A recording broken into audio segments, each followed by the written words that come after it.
Hay momentos en que la Iglesia necesita dejar de discutir los detalles y empezar a hacerse las preguntas incómodas. Y esta es una de esas preguntas. Cuando el pastor y teólogo John Wesley advertía que enviar a los hijos a ciertas escuelas era poco mejor que enviarlos al diablo, muchos hoy reaccionarían diciendo que estaba exagerando. Y sí, su lenguaje era fuerte, sin duda, pero su preocupación no era histérica, era profundamente pastoral. Él veía que la formación en masa, sin una guía espiritual viva y constante, moldeaba el carácter de una manera mucho más profunda que la instrucción religiosa ocasional de un domingo. Wesley entendía algo que gran parte del evangelicalismo americano del siglo XXI parece haber olvidado por completo: la educación nunca, jamás, es neutral. En su tiempo, él temía que el ambiente aristocrático, moralmente descuidado y espiritualmente superficial de las grandes escuelas de Inglaterra terminara moldeando el carácter de los jóvenes lejos del temor de Dios. Hoy,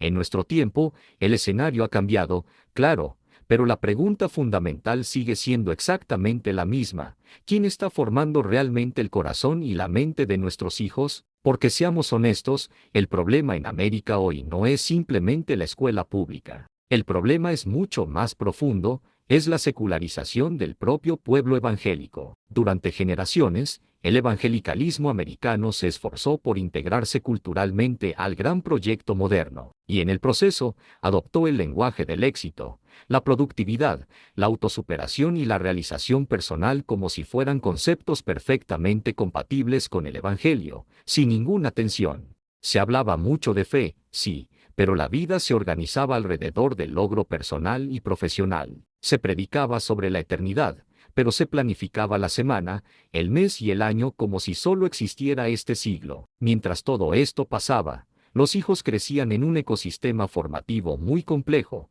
una combinación de varias fuerzas. Por un lado, una educación estructurada desde una cosmovisión mayormente secular. Por otro, una cultura digital que está presente las 24 horas del día. Y sumado a eso, las redes sociales, que actúan como un discipulador constante de nuestras emociones e identidad, diciéndonos qué sentir, qué desear y quiénes somos. Todo esto envuelto en narrativas culturales donde la verdad es relativa y la autonomía personal es el valor más sagrado de todos. Y después de todo eso, nos sorprendemos cuando vemos que muchos jóvenes que crecieron en hogares evangélicos abandonan la fe, o peor aún, la redefinen completamente para que encaje con el espíritu de la época. Pero el modelo bíblico era otro, radicalmente diferente. Si vamos a Deuteronomio capítulo 6, vemos que la enseñanza de la fe no era algo que se delegaba a un profesional o a una institución.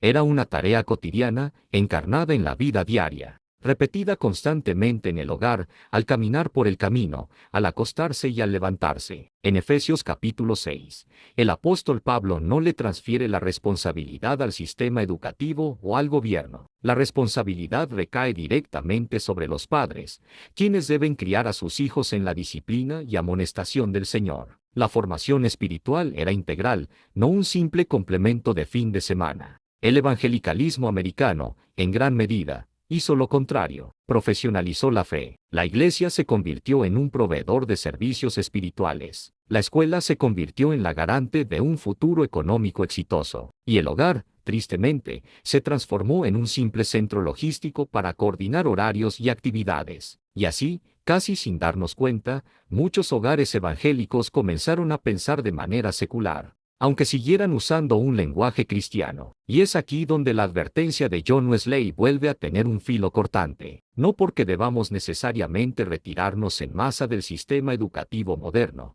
sino porque debemos reconocer una verdad ineludible: si el hogar no discipula con intención, alguien más lo hará. Y ese alguien más casi siempre será la cultura dominante. La secularización del pueblo evangélico no empezó el día en que el Estado quitó la oración de las escuelas públicas. No, empezó mucho antes. Empezó cuando los padres cristianos comenzaron a medir el éxito de sus hijos con los mismos parámetros que usa el mundo. Empezó cuando empezamos a creer, en la práctica, que una hora de enseñanza bíblica a la semana podía de alguna manera compensar 40 horas de formación cultural alternativa que bombardean a nuestros hijos constantemente. Y que quede claro, no se trata de demonizar la educación formal. la alfabetización, el pensamiento científico, el acceso amplio al conocimiento. Son bienes reales y valiosos. Pero debemos entender que cuando el conocimiento se separa de Dios como la fuente última de toda verdad, no estamos ante un terreno neutral. Estamos, de hecho, ante una cosmovisión completa y alternativa. La pregunta que Wesley hacía en su tiempo sigue resonando hoy, pero quizás con una profundidad aún mayor. ¿Estamos preparando a nuestros hijos solo para vivir en este mundo? ¿O los estamos preparando también para el mundo venidero? Y aquí viene una pregunta todavía más incómoda. ¿Realmente creemos en ese mundo venidero? ¿O solo lo afirmamos doctrinalmente mientras organizamos todas nuestras prioridades y decisiones como si no existiera? El llamado hoy para el pueblo evangélico en América no es a huir en pánico ni a construir guetos culturales aislados del mundo. El llamado es a recuperar la responsabilidad primaria. Es un llamado a volver a un discipulado doméstico, intencional y apasionado. Es un llamado a revisar qué conversaciones dominan nuestras mesas a la hora de la cena, a preguntarnos honestamente qué es lo que celebramos como familia, a qué le tememos y, sobre todo, qué estamos modelando con nuestras propias vidas. Porque si el hogar es espiritualmente débil, ninguna escuela, ya sea pública o cristiana, podrá sostener la fe de nuestros hijos a largo plazo. Pero, por otro lado, si el hogar es fuerte, si está bíblicamente arraigado y es coherente entre lo que dice y lo que hace, entonces nuestros hijos, incluso en medio de una cultura profundamente secularizada, podrán aprender a discernir la verdad del error sin perder su identidad en Cristo. La advertencia de Wesley, al final, no era contra la educación, era contra la formación sin el temor de Dios. Y esa, mis amigos, sigue siendo la cuestión central para nosotros hoy. Gracias por acompañarme en esta reflexión. Si este mensaje te ha hecho pensar, compártelo con alguien más. Y no olvides suscribirte para más contenido como este. Nos vemos en el próximo video.